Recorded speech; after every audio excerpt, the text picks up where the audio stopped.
Tonight on Texas News Primetime, a rally at the Texas Capitol over the arising tensions between Russia and Ukraine.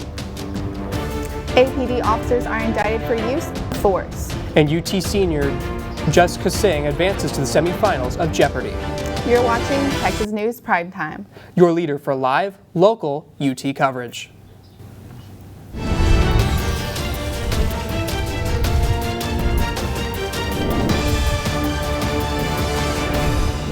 Good evening and welcome to Texas News Primetime for Monday, February 21st. I'm Kevin Myers. And I'm Madeline Lambert. Thank you so much for joining us tonight. Last Saturday, a rally took place at the Texas State Capitol. The rally was organized due to escalating tensions at the Russia and Ukraine border point that led to violent conflict.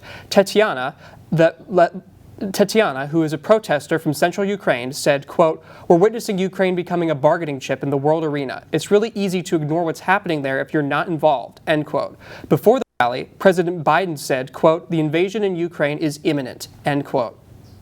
19 Austin Police Department officers have been indicted by a grand jury for aggravated assault during the 2020 Black Lives Matter movement. The attorneys for some of the officers say their clients were following orders. One of the officers indicted is also running for U.S. House in Texas' 19th District. Austin Police Chief Joseph Chacon and the city manager Spencer Kronk said they do not believe the officers should face charges. UT and a Swiss university collaborated on a brain-computer interface that could be used to control robots. This means that individuals who suffer from mobility issues and paralysis can use this interface to control robots that will perform certain physical tasks, such as grasping items. Professor Odebia, head of the Swiss University's Engineering Learning Systems Laboratory, says assistance from robots could help these people recover from some of their lost dexterity, since the robots can execute tasks in their place. Lieutenant Governor Dan Patrick said Friday that he wants to end Professor Turner for all their new hires at Texas public universities and colleges in an effort to combat faculty members who he says indoctrinate students with teaching about critical race theory. Patrick's position overseeing the Senate allows him to drive the state's legislative agenda. His announcements may cause the next major fight at the next major fight at Texas Capitol over how college students will learn about the history or race and racism in the United States. Faculty members warned that the proposal is likely to impose major challenges for the universities to recruit and retain researchers and scholars from across the country. UT President Jay Hartzell has remained quiet on the issue as of yesterday. The UT Facility Council passed a resolution supporting professors' freedom to teach controversial topics. The resolution says that educators should make decisions about course content, not politicians. This comes after legislation in Texas and across the country takes aim at the so-called critical race theory. The resolution also calls on President Jay Hartzell and Provost Sharon Wood to support the faculty's freedom about race, gender, and social justice. The state of Texas and several counties are set to receive another over $1 billion from a settlement with 3 large pharmaceutical companies for their role in the ongoing opioid crisis. This settlement follows 2 other settlements with drug companies last year. The money will go towards opioid treatment, prevention, and education for the next 18 years. The companies still deny any wrongdoing. Early voting for the Texas primaries is wrapping up this week on Friday, the 25th. While polls have been open for about a week and a half, in a poll by the Texas Tribune, quote, 2.7% of the 7.2 million registered voters, end quote, have shown up to actually vote in the primaries. Young people have been known to have their lowest voter turnout out of all age groups. But due to such a high voter turnout in the 2018 Senate election between Cruz and O'Rourke, Texans were feeling optimistic about this important election in November, considering O'Rourke is also on the ballots for this election season. People are wondering where all the young enthusiasm from the 2018 election is. Remember, Longhorns, if you are registered to vote in Travis County, you can vote on campus at the FAC or PCL. You can also register to vote or check your registration status at votetexas.gov. Cap Metro announced that they have expected to be fully staffed by August. Staffing shortages have created headaches for Cap Metro and students. As buses have been delayed or outright canceled this past week, students living in Riverside neighborhoods waited for over an hour for a shuttle that normally runs every 15 minutes. Cap Metro says that there are about 60 new drivers in training who will help improve service once their training is finished. By any chance, have you seen a 50-foot Texas parade flag? That's the question the Texas Alpha Phi Omega Service Fraternity is desperately asking. The fraternity is responsible for the keeping and using of the flag for various functions at UT. One of the co-flag coordinators, Raul Deleon, realized the flag had been stolen when he unlocked when the latch on his truck unlocked. When he peered into his truck to look for the green duffel bag that contained the flag, it was nowhere to be seen. The fraternity is not currently looking to press charges and is emphasizing that they will not ask any questions if one does return the flag. Tequila 512 is an Austin-based tequila brand that were suing Kendall Jenner's tequila brand. The lawsuit says 512 has been selling its tequila using a highly distinctive logo and color scheme that has been in place since 2015.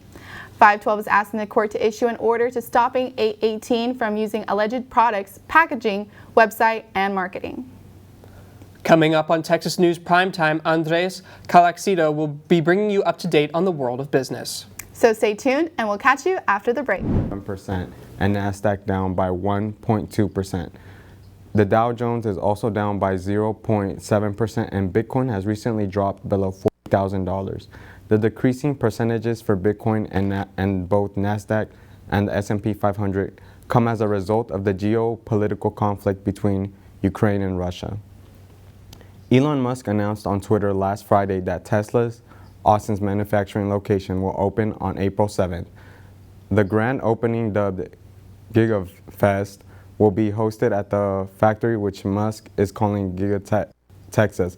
Tesla's relocation to Austin means more jobs in the technology sector, further solidifying Austin as the technology hub that it is for the market. This means increased job opportunities and housing market rates. The United States decided late last week to temporarily block all imports of avocados from Mexico after a threat was made to the U.S. safety inspectors working in the country.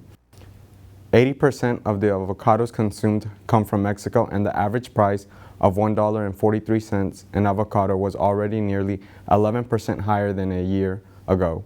Mr. Ernest of the International Crisis Group said this is a warning shot of a temporary ban turned into something more long-term. And that's your business update. I'm Andres Calixto reporting live from the Business Center. Now over to Tanya for weather.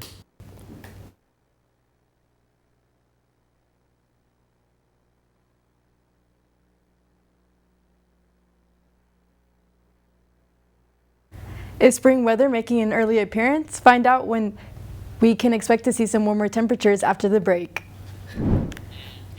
Welcome back to Texas News Primetime and happy Monday. If you're looking forward to the spring, you're going to love these next couple of days. But if you're like me and like cooler weather, temperatures are expected to drop 50 to 40 degrees later this week. The temperature right now in Austin is 66 degrees. There are increasing clouds and wind is picking up. There is a 20% chance of precipitation for tonight, and winds are going up to 30 miles per hour. Tonight will be mostly cloudy and has a low of 66. Tomorrow will be even warmer than today, with an afternoon high of 85 and an overnight low of 52. But we are in for some cold, rainy weather the days after. Today, the clouds were pretty stubborn, but they are keeping us warm and dry. We expect this fog to continue all week. On Wednesday night, our winter weather is going to make a comeback. Afternoon highs will drop almost 30 degrees into the 50s. With overnight lows in the 30s. Be on the lookout for rain later this week with a 20 to 50% chance of showers Wednesday through Friday. So don't forget your umbrellas at home and make sure to wear a warm jacket for the upcoming cold front. Live from the Weather Center, I'm Tanya Velasquez. Thanks, Tanya. Sports is Tommy Yarish. Thanks for being here, Tommy. Good to be here, Kevin. Folks, it's good to be back. Chris Beard has had a target on his back ever since he accepted his head coaching job at Texas. Texas Tech fans felt betrayed as Beard lifted their program to becoming a national championship runner-up team, which is no easy feat. He hasn't found that success during his first year here with the Longhorns, and Red Raider fans are making sure he knows it, packing out their stadium in Lubbock for Beard's return, resulting in one of the best college basketball atmospheres we have seen in a while. And they made sure to show up to the Irwin Center in strong numbers for the second meeting of the season. Let's get the highlights from the Irwin Center on Saturday. We're going to start off in the first half. 2 minutes into this game, Adonis Arms goes left side and flips a shot in to the Red Raiders on the board first. A few possessions later for Texas, Christian Bishop can't get a shot to fall. Ball works his way around to Andrew Jones. He buries a three plus a foul. He'll go on to hit the free throw. That's a 4-point play for the Longhorns. Next time up the floor, Malik Wilson takes it away from Marcus Carr. He can't get his layup to fall. Ball is tipped around all over the place, and finally Arms is able to tip it in. Now at the 11:30 mark, Timmy Allen going to kick it to Courtney Ramey. Set him for screen. Open look, connects. The Longhorns go up by 1. 4 minutes later, Christian Bishop and Devin Askew work the ball on the inside. That lets Andrew Jones pop out open for the triple, and he puts it in once again. Texas leads once again by 1. One of the things the Red Raiders did really well against Texas was finish on second chance opportunities. They had 15 points of them, and 2 came there from Marcos Santos Silva. Moving into the second half now. 5 minutes in, Tech has a 4-point lead, trying to grow it. Terrence Shannon Jr. throws it into the corner for Adonis Arms, and he buries it to put his guys up by 7. Then 3 minutes later, Texas still down by 6. Jace Febres puts up a floater, but can't get it to fall. Ball bounces right back to him, and he doesn't miss the second time around. Here's a big momentum shifter in this one. Tech up by 5. Davion Warren fits a pass to Bryson Williams, and he slams it home all over Marcus Carr. That gets the Red Raider fans going, but the Longhorns not going to go out of it yet. On the other side of the floor, they're going to get it to the hot hand, Andrew Jones. He buries a shot to make it a 4-point game once again. Red Raiders come down and get a bucket, but Texas has found their stroke. Febres gets it wide open on the wing, and he hits his second 3 of the game. Now let's jump ahead to 2:15 left. Red Raiders up by 8. Texas going to make a push. Marcus Carr and Timmy Allen on the 2-on-1 get the easy bucket. We've got a close one now. Approaching 90 seconds to go. Jones going to pull it up and drain his 4th 3 of the game. It's now a 1-point match. And with 4.3 seconds left, Brock Cunningham has a chance to make it a 1-possession game at the line, but misses both key free throws. And Texas Tech is going to complete the season sweep of the Longhorns. They win 61-55, and Texas drops to 19-8 on the season and 8-6 in conference play. So what does Coach Beard need to do to stay in the top 25 the next 4 games? Well, I think that the Longhorns have really struggled to find their identity on offense so far. They rank in the top 10 on defense, and they have done so the whole season. But offensively, guys like Marcus Carr, Timmy Allen, and Courtney Ramey can't be consistent. Andrew Jones has done a good job of shooting the ball all season long, but Marcus Carr has shown that he can step up in big games and score when they need him to. He hasn't done that as of late. Not really sure why. And then Timmy Allen really needs to utilize his mid-range game a little bit more if the Longhorns want to run up the numbers on their opponents. So thanks so much for coming on, Tommy. Always a pleasure. Up next, entertainment with Sophia Kurtz. We'll catch you up after the break, so stay tuned. Welcome back to Texas News Primetime. I'm Sophia Kurtz. It's been over a year since Kim Kardashian filed for divorce against Kanye West, but the breakup drama is seemingly never ending. Kanye has criticized Kim for claiming that he was kept from seeing his 4 children, and even claims that he was banned from attending their daughter Chicago's birthday party. What's more, Kanye expressed his discomfort with having their daughter North using and posting videos on TikTok.